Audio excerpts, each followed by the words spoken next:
So once people know you, they like you, they trust you, they'll buy from you. Look, 1/3 of America, they're buying on Amazon. That's where they're buying. You got to be there if you want to get in front of them. The other 2/3 are willing to venture off. So you're going to have your people that are only ever going to buy on Amazon, but you're going to have your people that are willing to buy from you.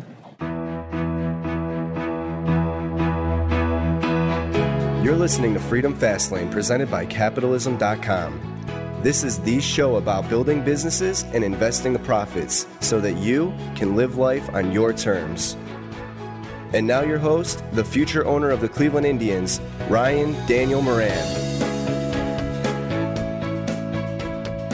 During the recent Content and Commerce Summit in Los Angeles, Ryan caught up with the incredible expert marketer Ezra Firestone to discuss strategies for positioning your company as a business that takes orders from Amazon, not an Amazon business. In previous episodes with Ezra, we've discussed ways e-commerce entrepreneurs can leverage Facebook Messenger to add more customers to your business. This time with Ezra, Ryan zeroed in on his belief that if you're making sales on Amazon but struggling to convert through your own channels, you haven't built a true brand. The two discuss solid strategies for building a brand beyond Amazon, strategies for turning social media views into conversions, and creating a long-term view of your model using a direct response funnel. So be sure to stick around and listen to this full episode of Freedom Fastlane Podcast with Ryan Moran and Ezra Firestone. What's up, Fastlaners? Ryan Daniel Moran here, and the man, the myth, the legend. I'm here with Mr. Ezra Firestone. I just banged my mic, so it probably did a pop. Hopefully, it got people's attention. It was a pattern interrupt. Yeah, it was. We did right there. It was a quick little thing. I wanted to ask you. We've had some really good conversations in the past about Facebook Messenger and what's coming for e-commerce entrepreneurs. Your Conor McGregor-ness. That's right. My polarization. Yes. You think I'm such a controversial person. I do. I think that you take risks, you take stands, you get all, it's kind of cool. Well, thanks. I appreciate that. So one of the stands I take that some people think is so controversial is I think that if you are a, quote, Amazon business, you do not have a real business. And one of the things I did, I'll credit myself with this, was I always viewed my business. Whose voice was that, by the way? That was my pompous voice. Oh, got it.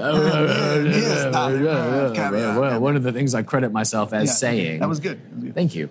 It was I said, I view my business as my business that takes orders on Amazon. And it's a good way to look at it. I had a mentor. It was like, you are going to be successful, because everybody else was building an Amazon business, just looking at the data of Amazon and building everything around that. I always said from day one, we were a brand that took our orders on Amazon, right? So you have always focused on the outside of, you're building a brand and you're really good at the acquisition model and the advertising model, turning cold advertising into profit.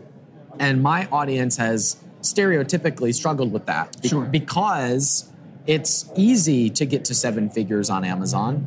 It is easy to just launch a new product to that existing audience, those buyers that are already there. About what you just said is go to Amazon, make money there, and then invest that in the growth of your brand through advertising. 100% agree. So where I want to go now is I want to talk about the ways that we actually do that, because I don't feel like there are any easy plug-and-play ways for people to at least start testing this. Yes. Like, I think that all entrepreneurs need to be okay spending $1,000 a month to get data and figure it out, or a few $1,000s a month to get the skill set to be able to make this happen. You don't just throw up a Shopify store and now you have a second revenue stream. It's not how it works like that. Right. So what have you seen be available, or what are those pivots that people can start to make to where they can start to make those mistakes and figure it out? I like this. We're a brand who takes our orders on Amazon, because ultimately when I think about what a brand is, I think about a group of people and communication mediums. The first communication medium being email, the second communication medium being pixeled lists, i.e. ads that you can run to people,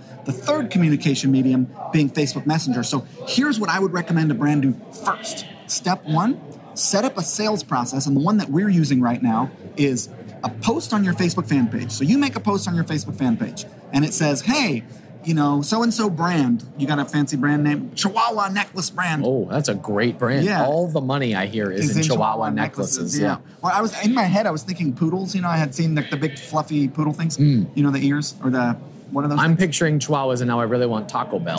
You're kidding with Taco Bell. You have a post on your fan page, and it says, hey, comment on this post to receive 25% off of this amazing product. Now you amplify that post with ads, okay? You spend money to make that go to your ideal audience. Yes. Now, when users comment on that post, they say yes. Like you say, comment yes on this post to receive 25% off our awesome product. And what we do is the problem solution video where it's like showing the mask going on and then showing them wiping it off and showing why it's good. Like a quick short form video is the actual post. So people are seeing the ownership benefit of that product in this video on their Facebook fan page or in their Facebook feed, right? So they comment, tell me if this is too technical. I know you're with me, but if I'm so with you. Okay. So a user comments on that post. They see it organically or they see it via ads. They comment on it. They say, yes, I want this coupon. At that point, we use a tool called ManyChat, ManyChat. Full disclosure, I'm an investor in this company. I used them for my business long before I was an investor. So just by the way, if they're taking more capital, I would all right, let's talk about it after this. Yeah, they might be. I just sold a company, just so you know. Well, I got in at a good valuation. They may have changed it, but either way, the valuation is worth investing in. So anyways, just want to say that because then people are like, oh, you're only promoting things that you invest in. It's like, no, I was using these people. So basically what ManyChat does is you can go in there and you can do something called a growth tool, which says if you select the post that you want to have your page reply to. So you say, this post that's on my Facebook fan page, when someone comments on it, automatically Facebook message them, right? So then you automatically Facebook message them and say, congratulations, you're going to get access to our 25% off deal. Just reply to this message with the word deal. And by the way, when you do this, do not use words like sweetheart, because we did that and people can't spell. And people are putting in sweatshirt and so people can't spell. So autocorrect is like putting in people's names. Yeah, it was really bad. So use a really, really small word. Then when the user replies with the word deal, now they're a subscriber. Now you can Facebook message them. The same way you can email people, you can broadcast through ManyChat a message to them. So now if you're a brand who's taking your orders on Amazon, you've just created your first subscriber. And the reason why I recommend this over email right now is because for us, the metrics are a Facebook Messenger subscriber, and I'm not done explaining the funnel, but there's a Facebook Messenger subscriber is worth 5 to 10x what an email subscriber is. Wow. And I'll show you the metrics on this. So we have a list of like 10,000 Facebook Messenger people, and it's driving about 2,000 to 3,000 clicks per broadcast. And in order to drive 2,000 to 3,000 clicks from an email, I need like 60 to 70,000 on email. Yeah. And those clicks are just as profitable, if not more profitable than email. So basically, let me just remind you of where we are in this process real quick, listener. What we've done, hi, you might be watching this. We totally forgot there was a camera here. We were like into it. I saw what happened was Ryan was like investment, tech company I like, and you were gone now. And what happened here is you saw my beautiful brown eyes and you were lost from the get-go is what happened. So you have a post on your Facebook fan page, okay? A user comments on it. You then auto message them saying, hey, get the reply to this message to get the special deal. They reply. Now, inside of ManyChat is this thing called a keyword automation. So when you say, when a user replies to any message I send with the word deal, send them this. So then you send them, in my case, a link to an old school opt-in for an Amazon single-use coupon. So now I'm getting the email as well, because I'm saying, here's, get your single-use coupon, opt-in for it. So old school deal. But what a lot of people are doing, forget the opt-in and the single-use coupon. They're just saying, here, go straight to Amazon, use this static coupon for 25% off, because nobody's going to broadcast a 25% off coupon, a 30% coupon. Nobody cares. It's not enough for people to scam it and steal it on deal sites, right? Yep. So you could literally just link with a static. That's what I would do. Yeah. So what I love about this so far is we have hit that person in 3 different mediums right off the bat. So I believe in the magic of 3. It's if you can get someone to see you in 3 different places, you have them. Like they are yours at that point. I like to say that if you make a sale on Amazon, you have collected an order, you have not collected a customer. Right. You have to get them to see you in other places for them to actually be a customer. Yes. And I recommend choosing 3 places for them to see you. If you are targeting the person on Facebook and then they respond via Messenger and you get their email address, we have now taken, that's just like the fast lane to fans. For sure. And even if you don't get their email address, even if they just click the ad and then message you, and as soon as they message you, now they're a subscriber. Now you've generated a subscriber. You can send them straight to Amazon because people have a hard time at first getting people to trust their websites. So taking your orders on Amazon is a great, so go from this funnel to Amazon while you're getting started, while you're learning about how to target people, while you're learning about whatever. Then eventually move that and switch it and go to your Shopify store. Now what we do on our Amazon business is actually the old school strategy of selling products at a steep discount. We use the same funnel, So Facebook page post. And by the way, those page posts, since there's like hundreds of people commenting yes, they go viral. Because Facebook's like, wow, this post must be super engaging. So you end up getting about 30% of your traffic to those posts. If you buy 10,000 viewers to see it, 10,000 people saw this post, 3,000 of them will be organic, extra on top of that, because all the comments make it go viral. Yeah. But what I'm saying is, what we'll do is on our Shopify site, we'll go Facebook post, get like a 75% discount. Go over here, Facebook message us for the deal, and we'll link to the Shopify site with a static coupon for 75% off. And then we'll follow up with those people to get social proof reviews on our Shopify store. So now, when we go to try to sell it for a full sale price on Shopify, we have the social proof. So we run the same campaign that old school Amazon people we used to run to get Amazon reviews over on Shopify. We'll push out 50 units at a discount, follow up those people, get the review, and Shopify doesn't care. Yeah, that's beautiful. I want to go back to the actual ad itself here. Yes. Like, this strategy totally makes sense to me. Yeah. Would you have any suggestions for the ad, the video itself, of what that should look like? So for as far as like the ad structure, what we've been finding is 2 sentences with emojis in front of them, because people look just at the ad copy. It's like the ads that have emojis in front of the text are getting engaged with way more, I think, because it just breaks it up for the eye. The other thing is, if you're an old school advertiser, you remember people were putting borders on images back in the day. Yes. So I thought to myself, what if I threw a border around my video ad? I threw a border on the video ad. Every video ad that I put out that has a green border around it, just a thin little green border around the video in square format, iPhone's is working better than without a border. So it's like old school borders around images, That's but throw a border. Really interesting. It's working. So then the other thing is, like, if you're trying to sell a product via a short form quick ad, there's 2 things you got to do. Number 1, you have to demonstrate the ownership benefit. Number 2, you have to show social proof. So it's like, here's why this product is amazing, here's how it works, here's the benefit of owning it, and then here's someone who thinks it's awesome. So our videos are very much, look at the problem that you're facing, here's how our product solves it. This person thinks it's wonderful. Like, for example, oh man, your skin is dirty. Well, guess what? You put this mask all over your face and it makes it, clogs your pores. Wipe it off and now your skin's clean. And then like Beverly is like, hey, this honey mask is wonderful. It's like, that's like our strategy, Is that your best impression of Beverly right there? Beverly is more like, she's kind of like a G Gollier, She hits you with these ones. If you're listening to this, I am taking my fist and, what is this, an air punch across my belly or whatever? You've seen this. That's like old. It's like, This is a third dance move of yours right here. You're thinking of a rock fist when you got your fist up here. Across your body. A sideways rock fist is what we'll call it. Beverly did that. That's the Beverly Bop 2.0, we'll call it. Beverly Bop. That's the name of that dance Bev move. Bop. I heard a really good distinction. I was at lunch with one of the largest investors in SpaceX, and he was telling me that his superpower was direct response advertising. And what he said to me was super interesting. We were talking about viral videos. Everybody has this dream of like, what's going to make my video go viral? And I don't know why this shocked me so much, but it was a huge distinction, which was your goal is to not make something go viral.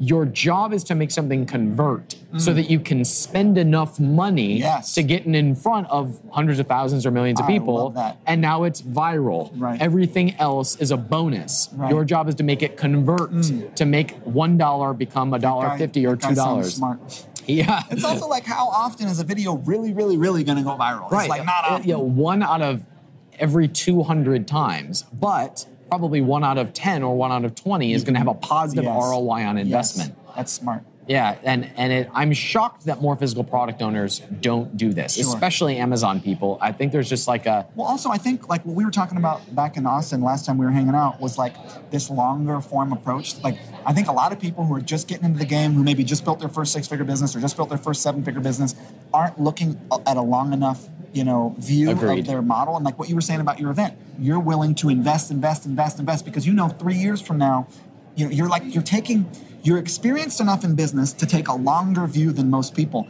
And I really think that fundamentally sets people apart. How long of a view are you taking on this thing, How much, a lot of people are also trying to pull money out of their business. They're trying to quit their job so that they can live off their business. It's like, you know what, maybe give an extra 6 months of work to your job and just keep reinvesting in the snowball. And that's been our secret to success is we don't pull money. Like, luckily, I had a full-time job when I built my first business. Then when I sold it, I had a job the whole time. Then I sold it, had enough money to build another business and also live. But it's because I had built up something while I was working full-time to be able to sell that. So and then we could just keep investing all the money from the business back into it is the point. I'm so jizzer-jazzered up. I've got to put on my baker's pants here.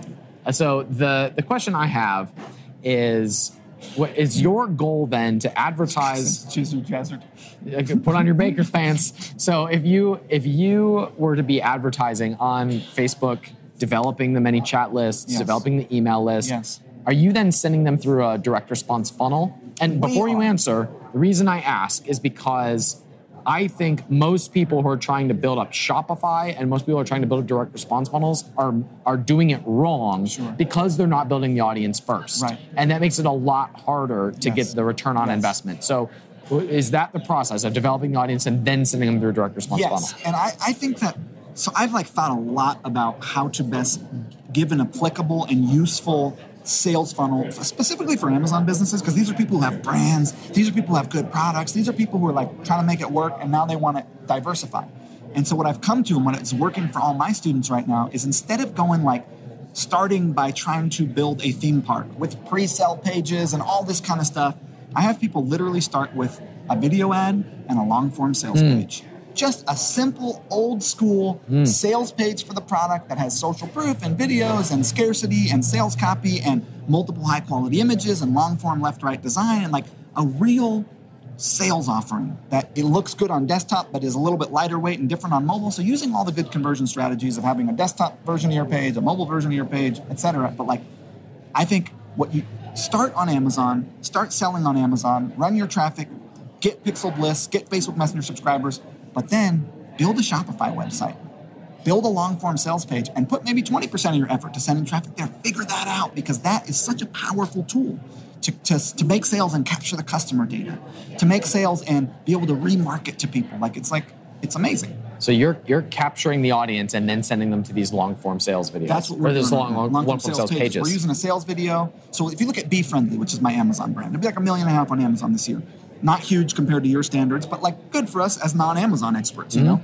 What we do there is most of our first sales happen on Amazon, but we sent people through a funnel that got them on Facebook Messenger or got their email or got them pixeled, and then all of our follow-up is sending them over to Shopify. And our Shopify is steadily growing, 50,000 to 250,000, etc. It's growing bigger and bigger each year because we are building that group of people over it's the exact strategy you're talking about. We're building them over on Amazon, and then we're moving them to Shopify to try. Now, with Be Friendly, we're starting to invest a lot more in ads and a lot more sending direct response long-form sales pages because we have this good brand following. We've been at it a while. We've started to figure out what works in that market. But it's we're not any different than anyone else. We have to take the time to make it work. We have to take the time to figure it out. It's welcome to business. And right.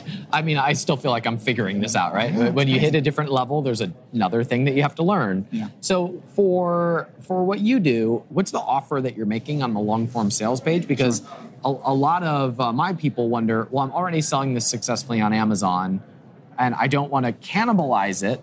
So how do I take orders? Why wouldn't they just buy from Amazon? Sure. So what's the offer that you're doing to differentiate? One thing is another intermediary strategy is to build that long-form sales page. So let's say you're trying to make a straight sale, right? You're no longer doing this discount thing. And you have your sales funnel that's like a Facebook page post that goes to Facebook Messenger that gives them a discount that then sends to or not even a discount, that then says, hey, you have access to our special new product, sends to a long-form sales page that sells the product, but then they click to buy, it's on Amazon. That is a great way to do it too. An intermediary step where you can Facebook pixel them. Okay. So you build the sales page, you're still sending them to Amazon. I have people doing that and being successful with that. What we're doing is on that long-form sales page, we're using what's called a pre-purchase order bump. So we have 1 jar for $20, 2 jars for $35, 3 jars for, Okay. So discount as you buy more. And for us, we want to capture that customer. So we'll mark it down by 10% of what we're selling on Amazon just to sell it on our website. So you get a better deal buying from us than you do on Amazon. And the difference of 10% isn't much, So, and then products that start working really well, we jack the price up on Amazon to $15 or $20. We talked to Drew Canoli. He's got a great brand, Organifi. They've actually done this really well. Yeah, they do the same thing. Yeah. Discount to buy it on your website. So once people know you, they like you, they trust you, they'll buy from you. And then the perk is they get a discount. Now, I will say, and I know I'm rambling here, but I will say that, look, 1/3 of America, they're buying on Amazon. That's where they're buying. You got to be there if you want to get in front of them. The other 2/3 are willing to venture off. So you're going to have your people that are only ever going to buy on Amazon. but you're going to have your people that are willing to buy from you. 100%.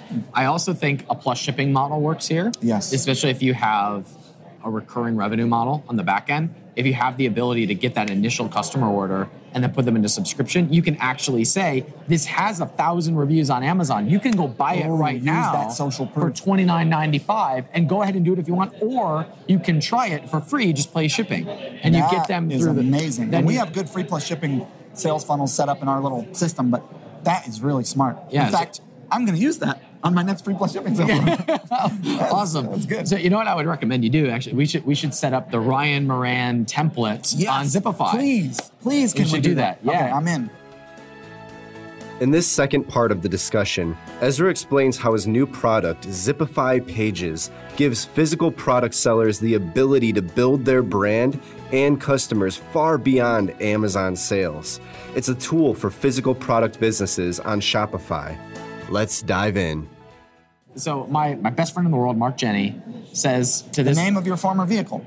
Correct, yes, which now belongs to my business partner, Matt, because You gave it to him? when we sold the company, I was like, I want to give you the Tesla. And now I own Terry, which is named after my middle school computer I actually teacher. saw that, and then she responded, and people were crying in the comment. It was great. Yeah. So I named my cars after people who have changed my life. That's and cool. My best friend in the world, Mark Jenny, he built the biggest RV rental site in the world called RV Share.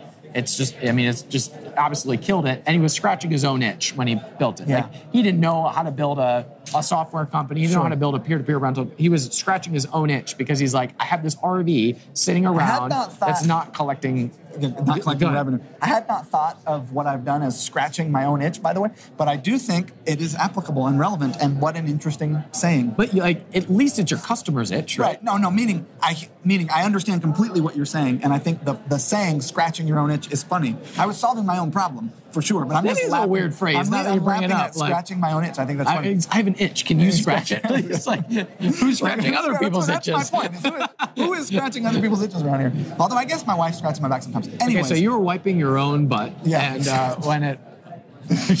Okay. You were eating your own but meal. Yes, so you were saying he had this RV sitting around, and now he had a way to monetize it when he wasn't using it. And it became this huge company. Yes. And you and I both have run into this challenge of there are people who don't know how to make the transition of purchasing cold traffic and building audiences and actually building a real business. Yes. And so you decided to solve that. Tell me about that. So basically, I built this company called Zipify because I have a Shopify store. And I have a large team, as you know. And it was taking us between 30 and 45 days to get a landing page done, between designing it and going back and forth with the designer and then developing it and going back and forth with the developer. And then it didn't look right. And it was like, okay, this is a nightmare. And by the way, if you're not on Shopify, a solution to this problem exists. If you're on Shopify, a solution to this problem doesn't exist, i.e. landing page builders for WordPress, right? So we decided, you know what? We can do this for Shopify, for e-commerce business owners, because, well, by the way, sorry, I'm now interrupting myself, which is weird, but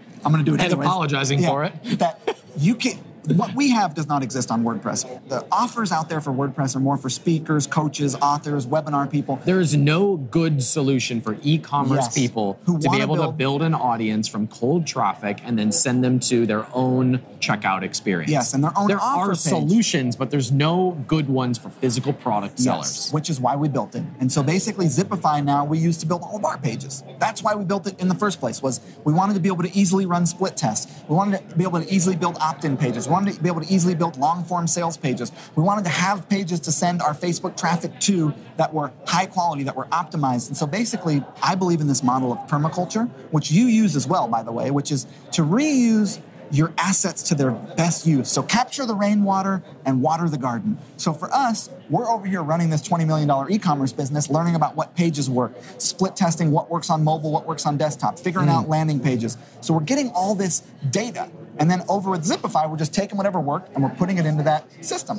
into the landing page builder, into the upsell app, and all the other apps that we have. And then any money that Zipify makes, which by the way, it's not making me any money yet, I'm still in the hole, we reinvest back and boom, and it just volleys back and forth. Yeah, so I have a prediction that I will make. I like to make predictions because you're a polarizing because I love to look back and see how wrong I was. like when I try to predict what the economy is going to do. However, my baseball predictions have been spot on. Yeah, what happened with the Indians this year? They are favored to win it all, my man. Really? Wow. They're the best team in baseball. Are they? Heck Some guy was wearing yeah. a Cleveland Indians shirt. I was like, you gotta talk to Ryan Moran. Outside of Yankees hats, I see more Indians hats around the world out of anywhere I go. That's which amazing. I think it's because so many people leave Cleveland and they're all over the world because they don't live in Cleveland That's anymore. hilarious. I love Cleveland, by the way. I miss it terribly, especially now that I'm a Were dad. you at LeBron? You were in the LeBron area. I was never. I lived there when LeBron was there, the okay. first round. Got it. But I was Got never it. a big basketball fan. Got Anyway, I'm going to make a prediction here.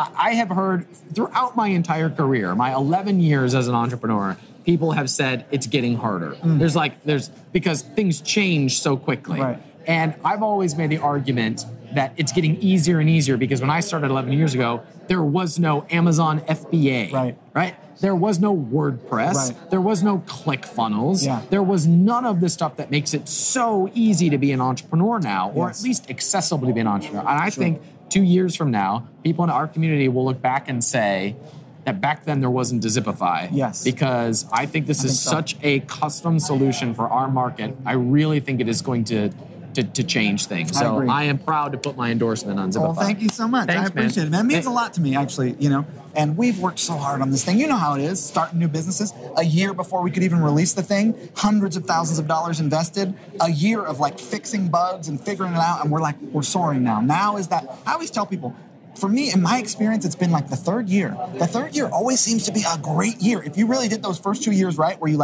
created the thing, and then you took you a year to create it, and you spent a year tweaking it, and then that third year, man. So it's our third year. Well, I would love to invest if you're taking investors. Yeah. in Well, we'll talk Zipify. about ManyChat. Yeah. All right, cool. Well, thanks for coming on Freedom Thank Fast you so Lane. much. I Good to appreciate see you, dude. it. It You is too. always good. I wish we hung out more. This is always fun. Come to New York. I'm coming to All right. Austin for your thing in December, which, by the way, I will be telling all my people about because I think this will be a great conference. So Cool. I'm looking forward He's to that. talking about the Capitalism Conference this December 7th, 8th, and 9th in Austin, Texas. Right. This is where we take some of the best entrepreneurs in the world and we blend them up in the room. And you, by the way, I'm just going to interrupt you in your own pitch. Rave reviews on that conference. Thank you. My people at my mastermind went and were like, okay, at your next event, do this, this, and this, because Ryan's event was awesome. So I think it's because I think there are real entrepreneurs and there are not real entrepreneurs. And not real entrepreneurs play the game small and they complain, and real entrepreneurs are building something bigger than themselves. And we target people who are building something really special. And when you get those people into one room, magic just tends and to you happen. also somehow end up with all the best speakers. You get celebrities, you get niche heroes, you get crazy speakers at your event. So, Capitalism Conference, December 7th, 8th, 9th, Austin, Texas, at the JW Marriott. I wanna say. Wow, you have a JW good memory, I my do. I man. remember all the numbers and stuff. JW Marriott, I'll be there. Ryan Moran will be there. Someone from Shark Tank to be named later will be there. One of the Musks. I don't know if that's announced. Yeah, Kimball Musk Okay. will be there. Jeff Hoffman, who has spoken on the Priceline. stage before, Priceline, and he also is working on a deal that might get him involved with the Florida Marlins as a Wow. potential owner. So that selfishly, I want to hear about that because I want to own the Cleveland Indians. Yeah. We have Brian Lee, the founder of The Honest Company. We have Ezra Firestone. And we're doing breakouts now where we can actually tactically work on people's businesses. So it's going to be very special. Cool, dude. I look forward to it. Thanks for joining us, man. We're excited to have Ezra speaking at the Capitalism Conference this December 7th, 8th, and 9th in Austin, Texas. You can grab your tickets now at thecapitalismconference.com and join us to learn more great strategies for building your brand. If you found this episode valuable, please leave us a review on iTunes. And if you know entrepreneurs who are looking to expand beyond Amazon, please share this episode with them. And don't forget, head over to YouTube to subscribe to our channel and go to capitalism.com to stay informed and get the most up-to-date strategies, tutorials, webinars, and presentations. We'll see you over there.